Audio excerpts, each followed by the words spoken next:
ఈరోజు ఈ వీడియోలో క్రిస్పీ పెసరట్టు ఎలా వేసుకోవాలో నేనైతే చెప్పట్లేదు, ఎందుకంటే నాకు కూడా రాదు. Welcome to the series of పల్లెటూరు ఎపిసోడ్ 4. మనం రూమ్లో ఉన్నప్పుడు దోశలు కానీ చపాతీలు పరోటాలు అన్నీ చేసుకుంటాం, కానీ ఈ పెసరట్టు జోలికైతే మనం వెళ్ళము. ఎందుకంటే ఈ పెసరట్టు బ్యాటర్ అనేది మనకు బయట దొరకదు కదా, సో దాన్ని మిస్ అవుతూ ఉంటాము. అందుకే నేను ఇంటికి వచ్చినప్పుడు ప్రతిసారి ఫస్ట్ మా అమ్మ పెసరట్టు వేసి పెడుతుంది. పెసరట్టులోకి అలా వేడి వేడి ఉప్మాతో పాటు చట్నీ అయితే మ్యాండేటరీ. ఇప్పుడు చట్నీ కూడా ఉండాలి మనకి.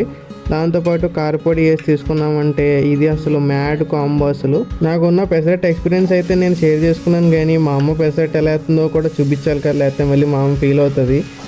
ఫస్ట్ అయితే అలా వేడిగా ఉన్న ప్యాన్ మీద బ్యాటర్ అనేది వేసింది, బాగా రౌండ్గా స్ప్రెడ్ చేసింది. మనం అలా రౌండ్గా స్ప్రెడ్ చేయడం అంటే చాలా గగనం అనమాట, మనకు అసలు రానే రాదు.